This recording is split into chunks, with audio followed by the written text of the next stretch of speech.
निरंकार जन्मा अद्वैत पुरखा सारा व्यापक कल्याण मूरत परमेश्वराय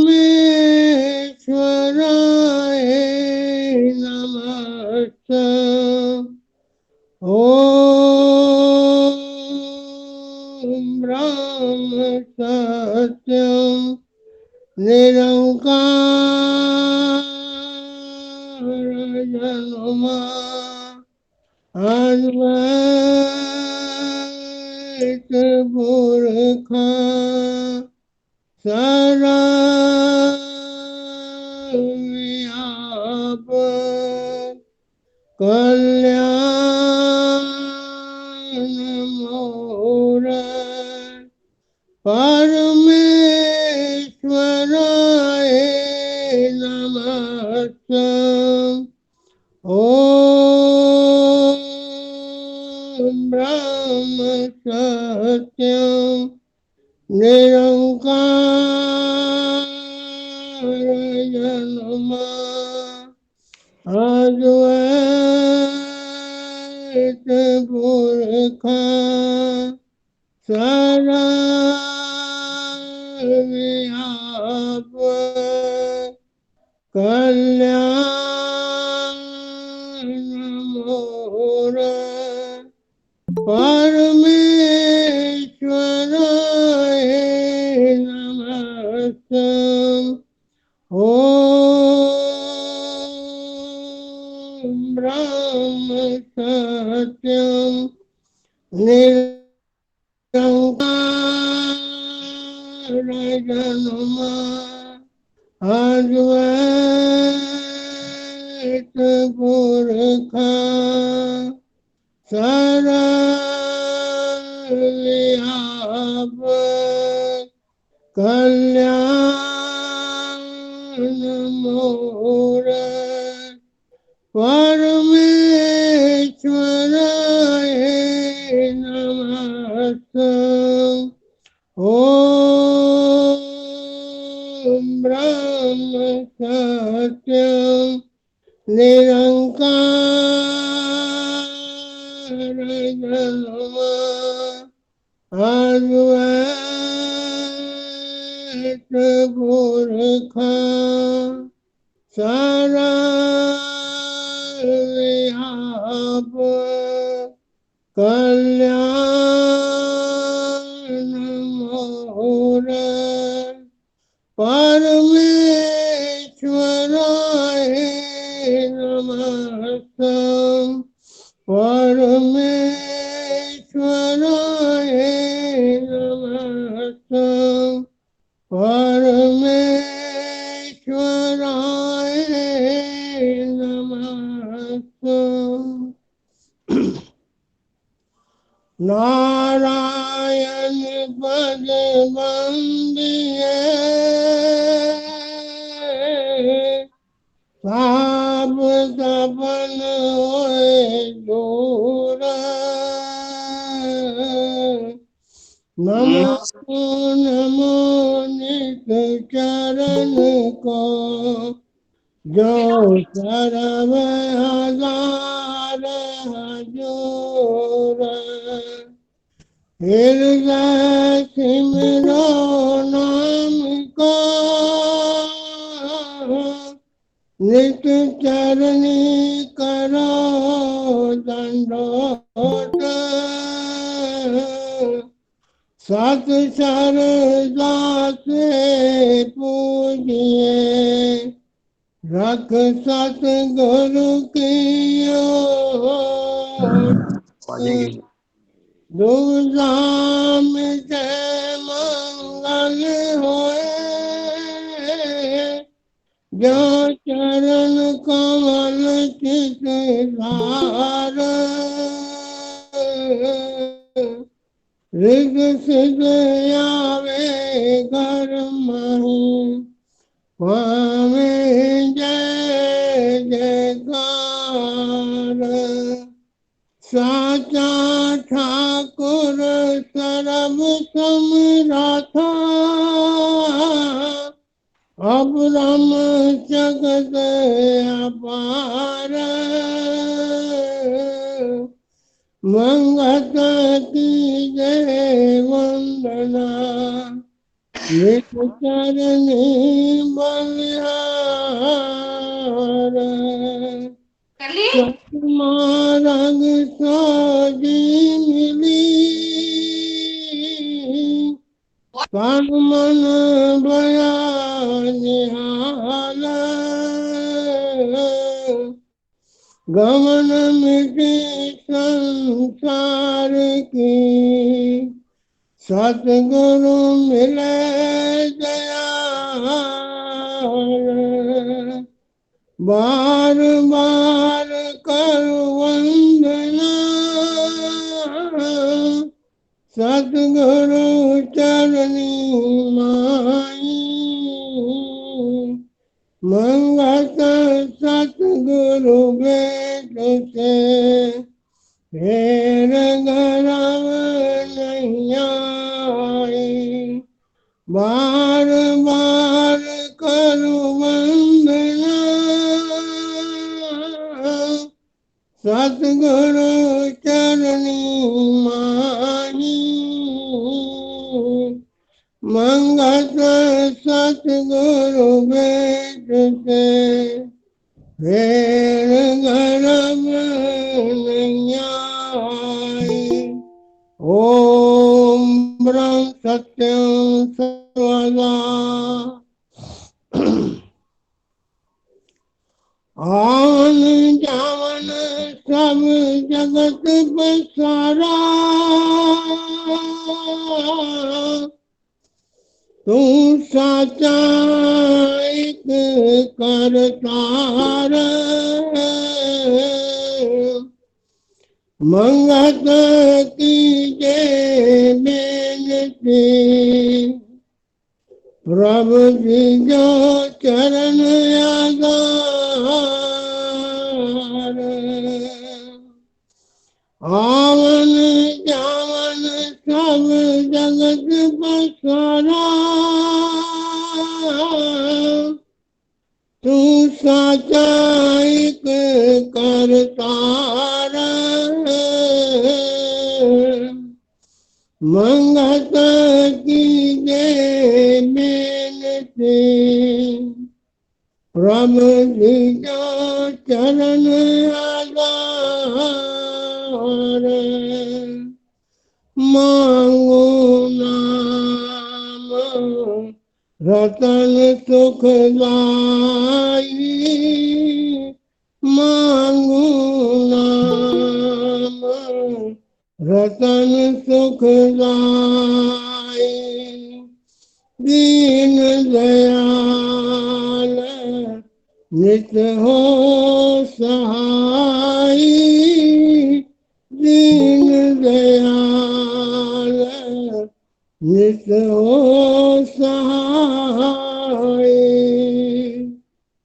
मूढ़मति की सुनो अरदास।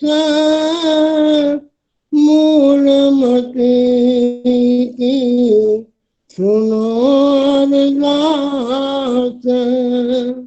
सत स्वरूप में कियो निवास।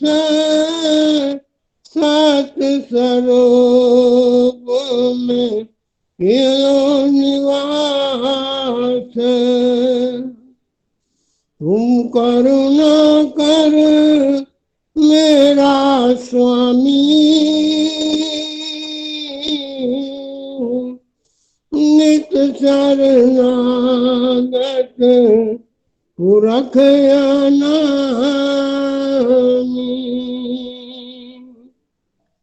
कैसे करूं तेरी वडियाई। जल थल भीतर समवरताए।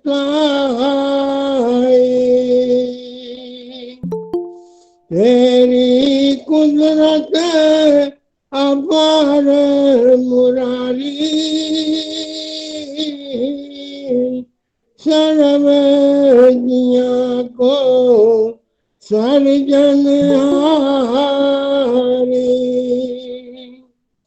अपना खेल आप पसारे, तू उठा कर नित जाऊं बलिहारे। हस्ती कीट में पुर समाई, सर्वज्ञ जगत अपार अगाई।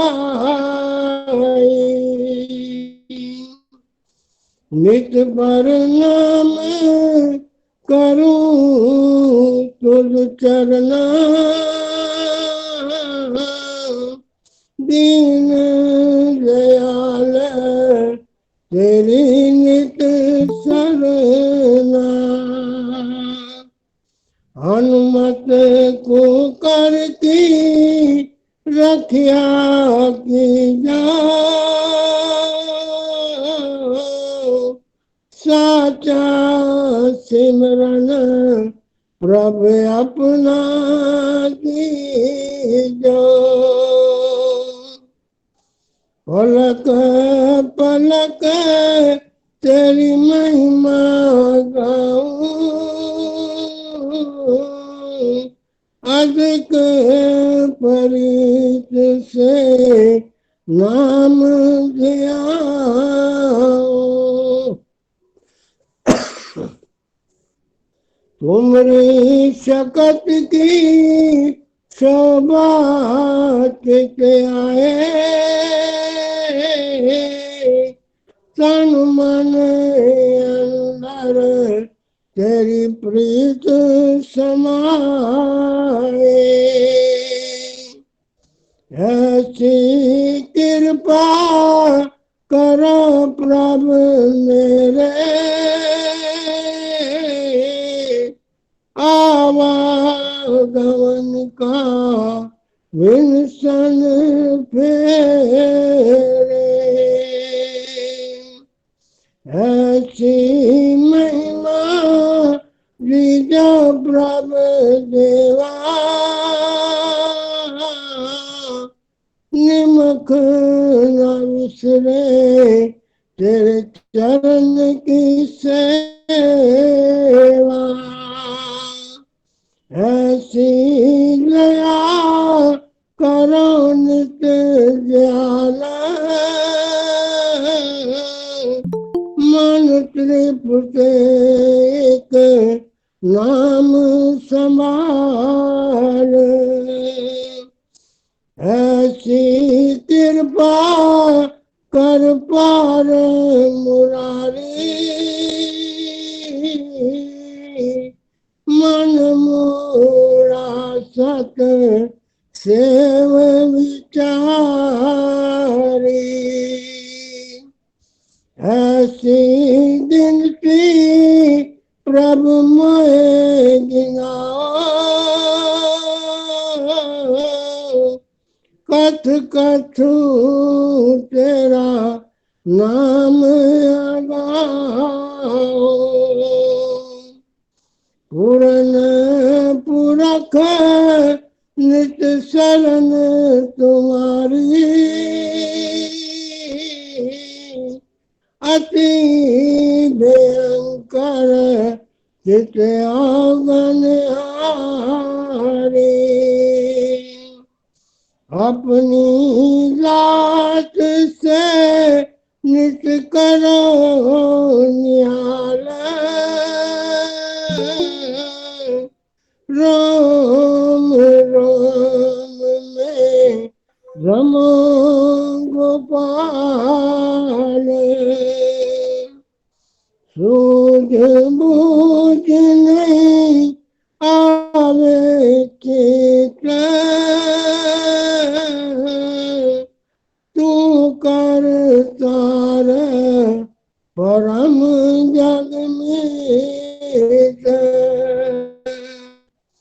सूझ बूझ नहीं आवे चित,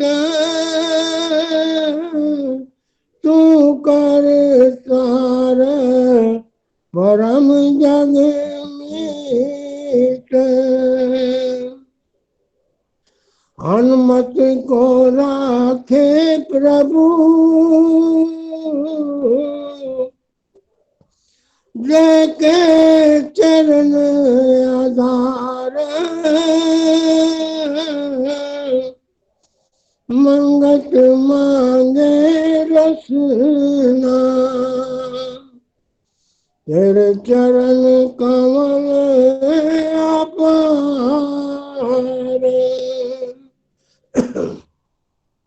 हनुमत को राखे प्रभु देखे चरण आधार, मंगत मांगे रसना, तेरे चरण कमल अपार। ओम ब्रह्म सत्यम सर्वाधार। ओम ब्रह्म सत्यम सर्वाधार। चिदाकाश परमात्मा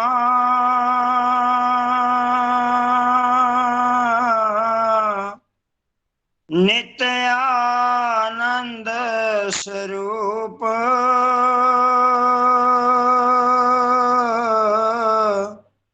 मंगत सिमरण तिसका,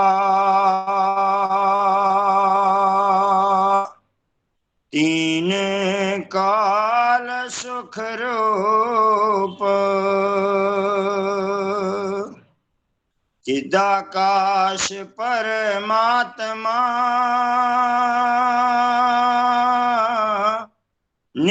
नित्यानंद स्वरूप,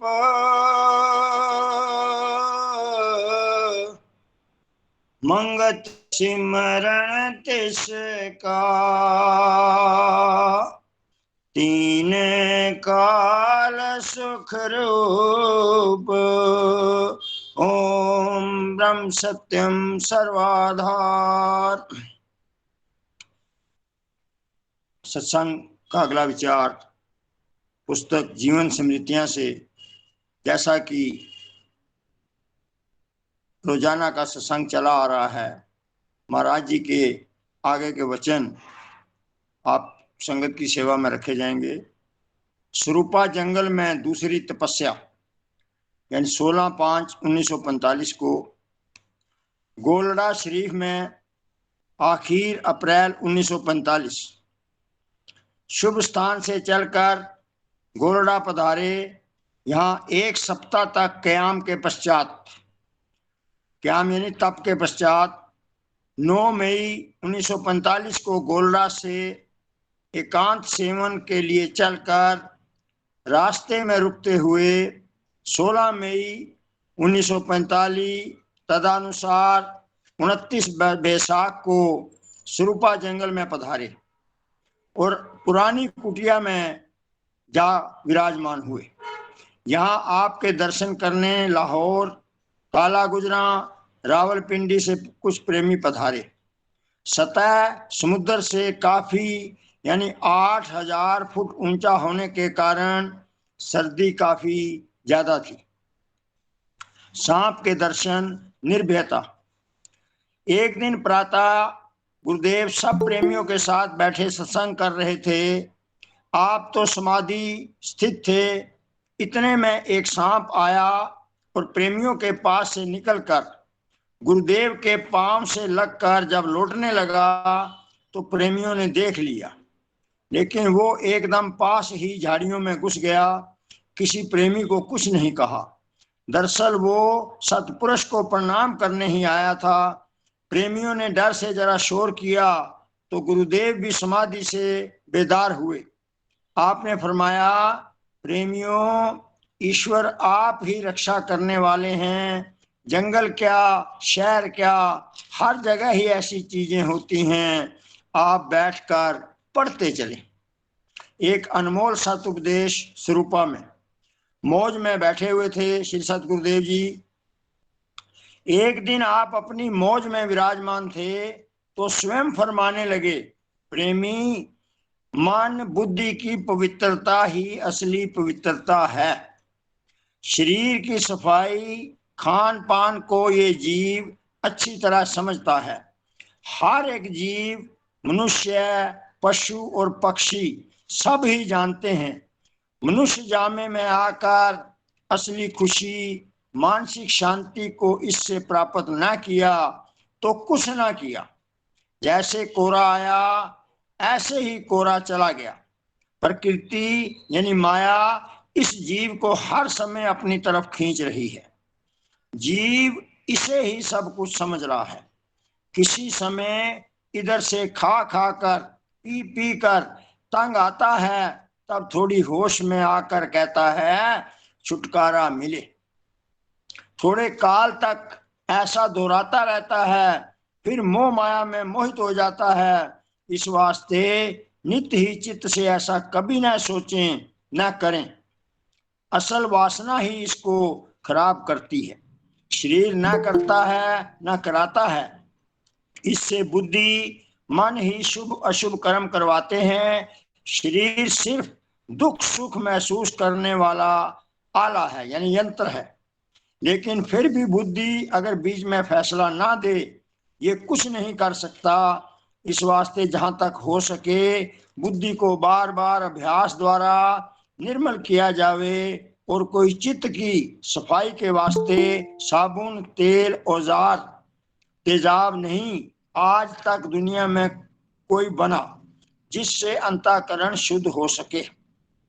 अंतःकरण की शुद्धि के वास्ते आहार, व्यवहार, संगत बहुत ही निर्मल होनी चाहिए। तब अभ्यास खुद ब खुद बनने लगता है। इन विचारों में जब गड़बड़ आ जाती है उस समय अभ्यास में रुकावट पड़ जाती है। अच्छा, जितना कुछ कर सको करते जाओ। माया का चक्कर बड़ा जबरदस्त है। किस्सा रीछ का बदले की भावना। एक दिन सत्संग के बाद आपने फरमाया, प्रेमियों, इधर आना अब नसीबों पर ही है। कर्म चक्कर क्या रचना रचता है। अपना कर्म ही हर जगह सुख देता है। हर जगह ईश्वर सहायक है। हर एक जीव का स्वभाव अलग अलग है। अपनी इज्जत बेइज्जती, खान पान, रहन सहन, रीछ बंदर सब जीव ही जानते हैं। नोट, यह चेतावनी आपने आखिर जून 1945 को दी। स्वरूपा जंगल से वापस जाने से पहले और अगस्त 1947 में पाकिस्तान बन जाने के कारण फिर उधर कोई नहीं जा सका। गुरु के वचन सुनकर फकीर चंद सहगल ने अर्ज की, महाराज जी, अलग अलग स्वभाव के बारे एक रीछ का किस्सा सुनाता हूँ। गुरुदेव, अच्छा प्रेमी, पहले तू सुना ले। चौधरी जी, महाराज जी, 1 साल की बात है। आजकल की बहार थी, मक्की की अच्छी फसल लगी हुई थी। रीछ इस फसल को बहुत खराब करता है। एक जमींदार जमीन की रखवाली कर रहा था। रीछ आया, मक्की खाकर चल दिया। जमींदार उसके पीछे चल दिया कुल्हाड़ी वगैरह लेकर। जब वह अपनी गार में घुसा, जमींदार ने देख लिया ये इसका घर है। जब गार के मुंह के पास गया, क्या देखता है, वहां बाहर धूप में बहुत से गोले बने पड़े हैं, जैसे लड्डू होते हैं। उसने एक उठाकर जरा सा तोड़कर मुंह लगाकर देखा, मीठा था। शहद में जड़ी बूटियां मिलाकर गोले बनाकर रखे थे। वो बाहर से आहिस्ता आहिस्ता उठाकर ले आया। घर लाकर सब गाय भैंसों को खिला दिए। वे दिन ब दिन ताकतवर अच्छे होने लगे। जमींदार को लालच पड़ गया। जब 1 माह के बाद फिर गया, कुछ न पाया। सोचा बहार खत्म हो गई है, अब अगले साल फिर इसी मौसम में आवेंगे। रीछ का स्वभाव यह होता है कि वो सर्दियों में अपने खाने के वास्ते ऐसी खुराक बनाकर जमा रखता है। बर्फ के दिनों में बाहर निकल नहीं सकता, अंदर जमा पड़ी खुराक को खाता रहता है। दूसरा साल आया, जमींदार फिर गया, वैसे ही गोले पड़े हुए पाए। वह फिर उठा लाया, गाय भैंसों को खिलाए, सब माल बीमार होकर मरने लगे। जमींदार अपने मन में कहने लगा, क्या हरामी जानवर है, साल भर का गुस्सा उसने अपने अंदर रखा, दूसरे साल का पता था उसे वो लेने आएगा, अब ऐसी चीज बनाओ कि खाते खाते ही खत्म हो जाए। गुरुदेव किस्सा सुनकर, देखो अब विचार करो, अच्छे बुरे का, खोटी खरी का, सज्जन दुश्मन का, जड़ी बूटी सबका ज्ञान विचार उसे भी है, पर ज्ञान का अपनी अपनी बुद्धि अनुसार जितनी जैसी चीज की जरूरत जिसको है वह ग्रहण त्याग करता चला जा रहा है। मनुष्य है चाहे जानवर है, हर एक के शरीर की बनावट 5 तत्वों की है। सिर्फ एक मनुष्य जामे में बुद्धि विशाल है, बंधन मुक्त के भेद को इस जामे में समझकर खुलासी कर सकता है। हर चीज से ज्ञान हासिल हो रहा है, अगर लेना चाहे तो। चौधरी बड़ा आला बात आज सुनाई है, तुम भी बड़े खोजी हो चौधरी जी। महाराज जी, जमींदार आ बैठते हैं, बातें करते रहते हैं। गुरुदेव, अच्छा एक रोज और इस जगह की बहार ले लो, ना रहेगा चमन ये, ना रहेंगी बुलबुलें, अपनी अपनी बोलियां सब बोलकर उड़ जाएंगे। एक बुजुर्ग बाबा से भेंट वार्ता। एक दिन सब प्रेमी गुरु चरणों में बैठे थे। एक मुसलमान बुजुर्ग भाई दूध लेकर आ गया, न्याज यानी प्रसाद रखकर पहले सलाम किया, फिर वहां ही बैठ गया। गुरुदेव, बाबा किधर से आया है? बाबा, साईं जी आज ख्वाब में पता लगा इधर कोई फकीर आया हुआ है, दिल ने कहा सलाम दुआ के वास्ते जाओ। सुबह उठकर पता किया, मालूम हुआ कि चौधरी फकीर चंद के मुर्शिद इस जंगल में आए हुए हैं, बड़े रब के बंदे हैं। फिर आज सुबह 4 बजे घर से चल पड़ा, 12 मील का पहाड़ी सफर तय करके अब पहुंचा हूँ। गुरुदेव, बाबा लड़के कितने हैं? बाबा, अल्लाह की दौलत 2 हैं और सब खुदा की मेहर है। गुरुदेव, बाबा रास्ते में जंगल था, डर नहीं लगा? बाबा, पीर जी, बंदे से के साए से सब चीजें डरती हैं, अगर बंदे के अंदर खुदा का खौफ हो तो। जब इसके फैल कर्म अपने ही दूसरों को नुकसान पहुंचाने के होते हैं, तब दूसरी चीज इस पर हमला आवर होती है। बाकी हर माल जंगली जानवर अपने अपने असूल में है, बंदा ही बेअसूली कर जाता है। देखो ये दरख्तों की धार बनखोड़ी की लगातार एक जैसी जा रही है, दूसरी तरफ तिल पतरा है, तीसरी तरफ दियार है। जिस जिस जगह दियार है वहां दूसरे दरख्त नहीं, क्योंकि अपने में दूसरे स्वभाव वालों को ये भी शामिल नहीं होने देते। जिनको हम बेजान कहते हैं उनमें भी इतनी समझ है, बंदा ही नेक व बद अपना स्वभाव बना लेता है, हालांकि अशरफ उल मखलूकात है, सब समझ रखता है। गुरुदेव, बाबा तुम बड़े अच्छे फकीर ऋषि लोग हो, जंगलों में रहते हो, खुदा को याद करते हो और उसकी रजा में वक्त निकाल रहे हो। अपने फेल यानी कर्म की सजा व जजा हर रूप आ रही है। अच्छे फेल से अच्छी आदत बनती है, खराब फेल से खराब। खुदा सबको नेक समझ, नेक फेल बख्शे। बाबा, पीर जी दुआ करो खुदा ईमान और सब्र बख्शे। गुरुदेव खुश होकर, एक पर मेहर करने वाला है, खुदा हर एक पर मेहर करने वाला है, यकीन पाक रखो। चौधरी से फरमाया, बाबे को कुछ खिलाओ पिलाओ, बहुत दूर से आया है। त्याग भावना का आदेश। एकांत वास की समाप्ति पर 15/7/1945 को सरूपा जंगल के सुहावने दृश्यों को छोड़कर नीचे की तरफ रवाना हुए। यह स्वाभाविक बात है कि जिस जगह कुछ समा रहा जाए उससे लगाव हो जाता है। इसी तरह जब जंगल से रवाना हुए तो सतपुरुष तो अपनी मौज में चलते जा रहे थे, मगर आपके सेवक भगत बनारसी दास बार बार पीछे मुड़ मुड़कर जंगल के दृश्यों को देख रहे थे और जुदाई को महसूस कर रहे थे। सतपुरुष की त्याग वृत्ति ऐसे लगाव को बर्दाश्त नहीं कर सकती। और ना ही वो स्वयं किसी चीज से लगाव रखते हैं। भगत जी को बार बार पीछे देखकर आपने फरमाया, आवत हर्ष न होई, जावत सोग न मनाइए जी, ऐसी रहनी जब होवे तब समता भाव लखाइए जी। प्रेमी, संसार में हर चीज से लगाव मत बनाओ। यही संस्कार अंदर जमा होते रहते हैं, फिर न मालूम कब किस सूरत में इधर आना पड़ जाए। चित्त में दृश्य की प्रीति न रखो, प्रीत ही जन्म मरण का कारण है। प्राप्त हो गई वाह वाह, बिछड़ गई वाह वाह, हाजी या गाजी। 15 जुलाई 1945 सुरूपा जंगल में तप की समाप्ति के पश्चात वापस लौटते हुए शारिया गांव में आए तो वहां पेट में गड़बड़ हो गई। उस वक्त आपने फरमाया कि पेट में कुछ गड़बड़ है, शायद आबो हवा की तब्दीली से ऐसा हुआ है। 2-3 दिन वहां ठहरने के बाद 20-22 दिन चिनारी कायम फरमाया और अमृत वर्षा से संगत को निहाल किया। फिर डोमेल आए। डोमेल में तकलीफ बढ़ जाने से डॉक्टर को दिखाया गया, उसकी दवाई का उल्टा असर हुआ। आपने फरमाया, प्रेमियों, ये शरीर कई वर्षों से सिर्फ चाहे 3 पांव पर खड़ा हुआ है, चाहे 3 पांव पर खड़ा हुआ है और कोई चीज इस्तेमाल वर्षों से नहीं की। इन हालत में आप लोग जो दवाइयों का इस्तेमाल करवाते हैं उनका उल्टा असर होना जरूरी है। दवाई ने बहुत कमजोरी शरीर में पैदा कर दी है। डोमेल से चलकर आखिर अगस्त 1945 को जलमादा पहुंचे और कुटिया में क्याम फरमाया। अभी तक पेट की तकलीफ में कई प्रकार के उपचार के बावजूद अफाका ना हुआ, यानी ठीक नहीं हुआ था।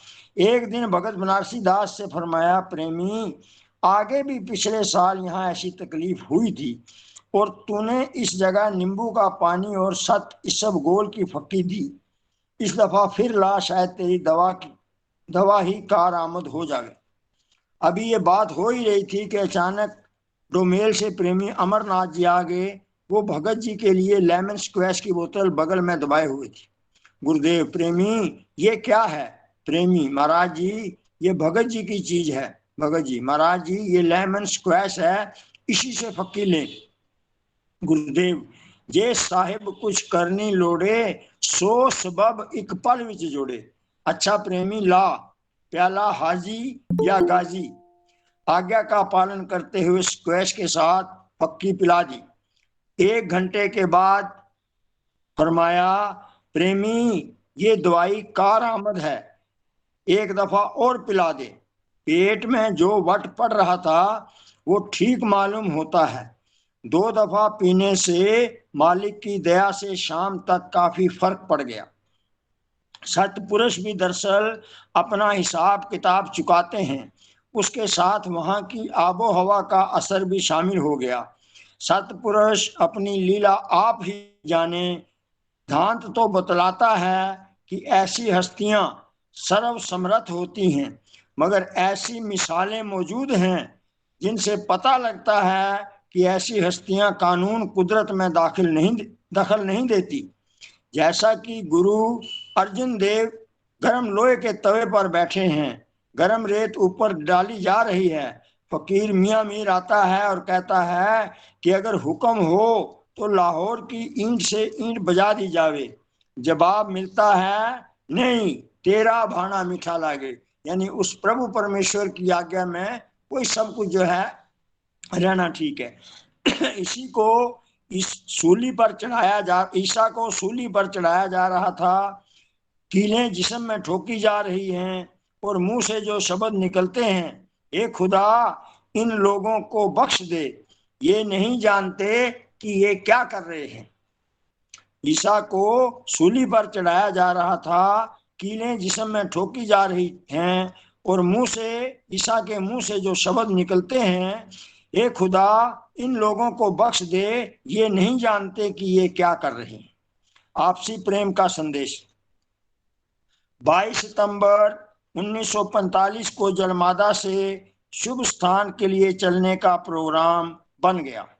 21 सितंबर को एक विशाल सत्संग का आयोजन किया गया। सत्संग में आपने शुभ विचारों से संगत को निहाल किया। सत्संग समाप्ति के बाद आपने संगत से फरमाया, प्रेमियों, शायद इधर का आना जाना बंद हो जावे, क्योंकि हिंदुस्तान की तरफ भी समा देने का विचार है। कोई प्यासा शायद उधर भी मिल जावे। कुछ समय के हालात भी परिवर्तन हो रहे हैं, न मालूम किधर किधर का हवा पानी कशिश कर रहा है। आपस में प्रेम भाव बनाए रखें, यही चीज हर जगह हर वक्त सहायक हुआ करती है। बाकी सम्मेलन नजदीक आ रहा है, सेवादार प्रेमियों को जल्दी ही पहुंचना चाहिए। सब कुछ तुम प्रेमियों ने ही करना है।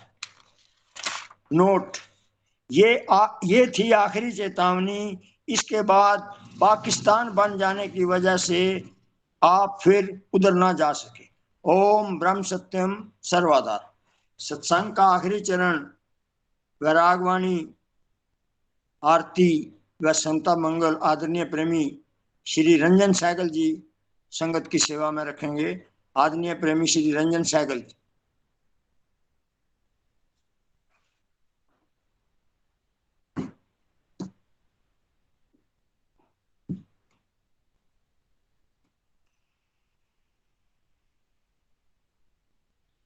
सर्वाधार जी।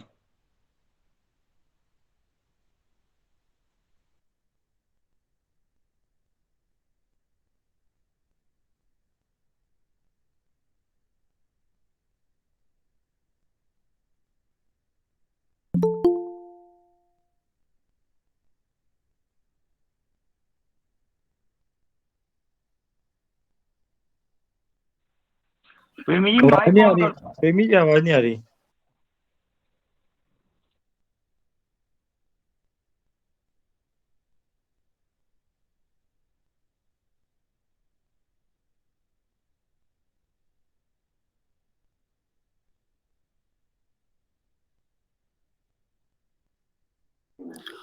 रंजन जी आवाज नहीं आ रही।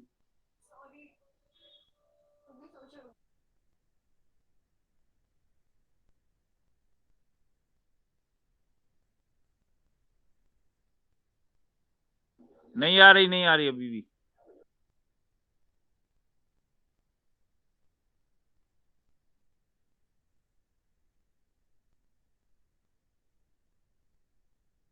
अभी भी नहीं आई।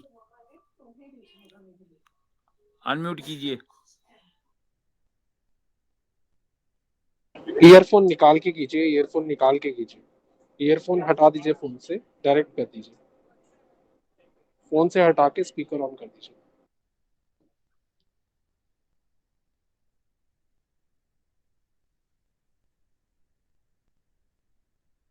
नहीं आ रही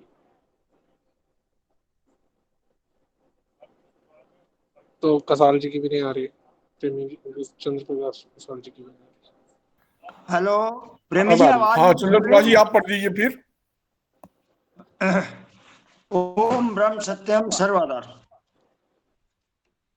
ऐसे सबने उठ के चलना, साजन नांगे पाए, मंगत नाम सिमर प्रभदाता, जो तीन काल सहाय। ऐसे सबने उठ के चलना, साजन नांगे पाए, मंगत नाम सिमर प्रभदाता, जो तीन काल सहाय। जग सुहाना देख के बड़े गुनी जन भूले, झूठ दही की आशादारी, नित मन मूरख फूले, छिन छिन तंदे श्वास की टूटे, नहीं जन भेद विचारी, मिथ्या भोग की राख परिति, अपनी करे उजाड़े, छिन छिन तंदे श्वास की टूटे, नहीं जन भेद विचारे, मिथ्या भोग की राख परिति, अपनी करे उजाड़े, अंदर तो शत्रु बड़े, बाहर करे रखवारी, कोट खजाने लश्कर धारे, नयन मत सूझ विचारी, मीत बना के गात लगावे, नहीं चले कोई चतराई, ओढ़क जब देखी उजाड़ी, तब पोता पछताई, कोई जन गुनिया बाजी खेले, सब शत्रु करे रणगाता,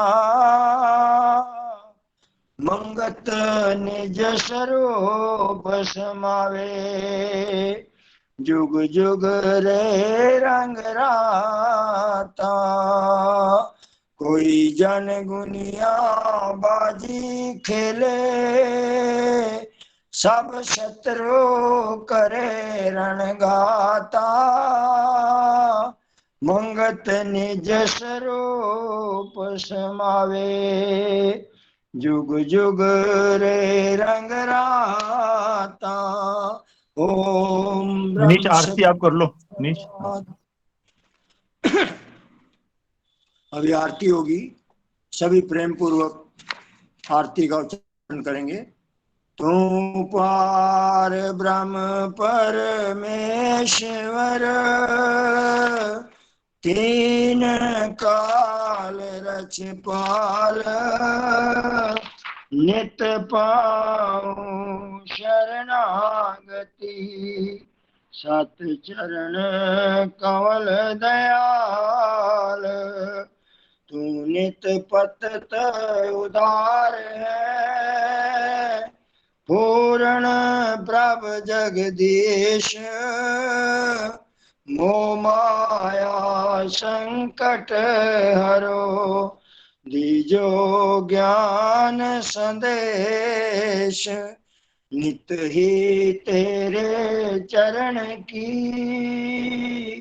मन में रहे प्रीत, तू दाता दाता रे है, पुरखो तम सुखरीत,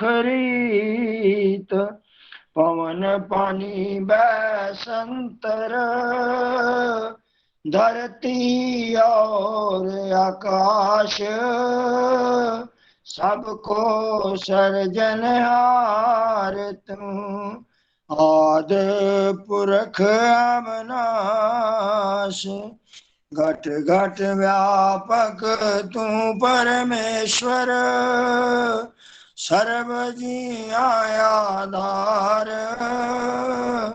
हनुमत कुकर को राख ले, कृपा निध करतार, काल कर्म जाए दूषणा, खल बुद्धि हरो अज्ञान, सत श्रद्धा पाऊं चरण की, अखंड प्रेम चित ध्यान, दीनानाथ दयाल तू पल पल होत सहाय कीरत साचे नाम की मन तन आए समाय अंतर का सब खेद हरो दीजो सत विश्वास शरणागत हूँ मंदमती घट अंतर करो प्रकाश अंतर्गत सिमरण करूं निरंतर धरूं ध्यान घट घट में दर्शन करूं आद पुरख भगवान तू साचा साहेब सर्व प्रकाशी शब्द रूप अखंड गुणी मुनि उस्तत करें तन मन पाए आनंद होवे दयाल तू सत परमेश्वर देवे धीर अपार निमख निमख सिमरन करूं चित चरण रहे आधार काया अंतर पर तख होवे नाद रूप विस्माद पल पल की जू आरती तन मन तजू व्याद जग आवन सुफला होवे तेरी आज्ञा मन में ध्याऊं अंतर्गत करूं आरती भाव दोस्तर तर जाऊं अंध मत मूड़ा नित प्रति तेरे चरनी करे पुकार मंगत मांगे दीनता सत्य धर्म सुख सार अंध मत मूड़ा नित प्रति तेरे चरनी करे पुकार मंगत मांगे दीनता सत्य धर्म सुख सार समता धर्म हृदय रसे विख ममता होवे नाश सत्य स्वरूप परमात्मा जल थल पाऊं प्रकाश सब जीवों से प्रेम हो तन मन सेवादार समता साधन पाए के नित पर जय जयकार सत कर्म सत निश्चय निर्मल पाऊं विचार मंगत समता धार के जीत चलो संसार सत कर्म सत निश्चय निर्मल पाऊं विचार मंगत समता धार के जीत चलो संसार ओम